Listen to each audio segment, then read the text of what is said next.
नमस्कार, श्री स्वामी समर्थ. प्रकाश दैटे सुतार यांची सुंदर अशी कविता आहे. कवितेचं नाव आहे विश्वास गणित चुकलं की. विश्वासाचं गणित चुकलं की नात्यांचा हिशोब बिघडतो. विश्वासाचं गणित चुकलं की नात्यांचा हिशोब बिघडतो. त्यामुळे एखाद्याने आपल्यावर विश्वास टाकला तर तो कधी ढळू देऊ नका. माणसाकडे स्वच्छ कपडे असो किंवा नसो, पण मन मात्र नक्की स्वच्छ असलंच पाहिजे. कारण स्वच्छ कपड्याची स्तुती लोक करतात हो, पण स्वच्छ मनाची स्तुती आपला परमेश्वर हा नक्कीच करतो. जे मिळावंसं वाटतं त्याला प्रथम प्राधान्य द्यावं लागतं. विश्वासाच्या आधारावर नातं बहरतं. सहज आनंदाने संवादाने नातं सुगंधित होतं. मतभेद समजून घेतले तर नातं भक्कम होतं आणि मनाला मन समजलं की नातं छान गुंफलं जातं.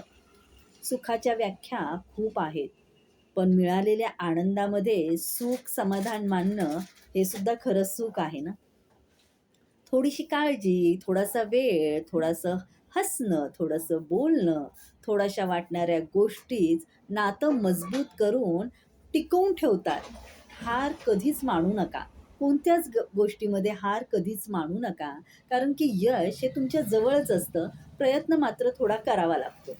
जे तुम्हाला देखील नसतं माहीत, आयुष्यात छोट्या छोट्या गोष्टीसुद्धा आपल्याला सुख आणि समाधान हे घेता आलं पाहिजे. फक्त मन समाधानी पाहिजे का? रस्ता असो किंवा आयुष्य, लोक मात्र आपल्या एकमेकांना ओव्हरटेक करण्याच्या प्रयत्नात असतात. हत्याराचा घाव बसला तर कालांतराने जखम भरून पण निघते बरं का. पण भावनाचा जर घाव बसला तर अंतर्मनामध्ये जखम ही खोलवर रुजली जाते. आतल्या आत भळभळत राहते. प्रवास हा जवळचा असो किंवा लांबचा, सोबती जर चांगला जर असेल तर तो प्रवास सुखकर हा नक्कीच होतो. काय आहे ते स्वीकारा. काय आहे ते स्वीकारा. पुढे काय होईल यावर लक्ष न देता मी आता काय करू शकतो, जेणेकरून मी यशस्वी होईल, आयुष्यात चांगल्या गोष्टी घडायला लागतील आणि योग्य व्यक्ती मिळायला थोडाफार जरा वेळच लागतो ना. उत्तम स्वभाव आणि प्रामाणिकपणा ही माणसाची कधीही न संपणारी धनसंपत्ती आहे.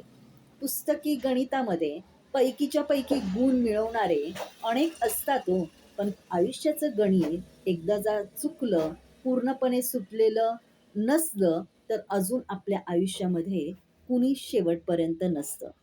आयुष्याच्या पुस्तकामध्ये मान, सन्मान, अपमान, सुख, दुःख, यश, अपयश, प्रेम, भांडण अशा परस्पर विरोधी अनेक गोष्टी असतात. प्रत्येकाची पानं वेगवेगळी असतात आणि म्हणूनच आयुष्य वैविध्यपूर्ण व सुंदर असतं. प्रत्येकाचे पान वेगवेगळे असते आणि म्हणूनच आयुष्य हे वैविध्यपूर्ण व सुंदर असतं. खोटं बोलून इमानदार झालेल्या माणसांची किंमत ही जगामध्ये शून्यच असते आणि खरं बोलून इमानदार असलेल्या माणसाची किंमत ही अनमोल असते.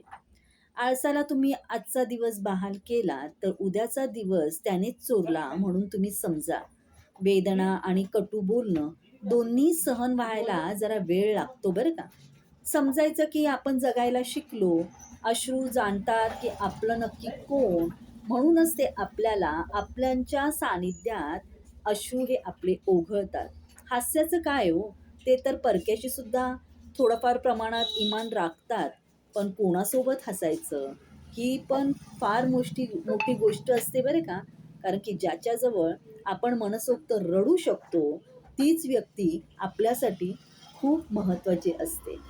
म्हणून म्हणूनच सांगतात कवी प्रकाश दहिते सुता की विश्वासाचं गणित चुकलं की नात्यांचा हिशोब हा बिघडतो म्हणजे बिघडतो. हसू कुणापाशी पण व्यक्त करता येतं, पण रडणं हे आपल्याच व्यक्तीच्या समोर मोकळं केलं जातं. मन मोकळं केलं जातं. तोपर्यंत कशी वाटली कविता नक्की सांगा. परत भेटूया पुढच्या कवितेमध्ये किंवा लेखामध्ये. श्री स्वामी समर्थ.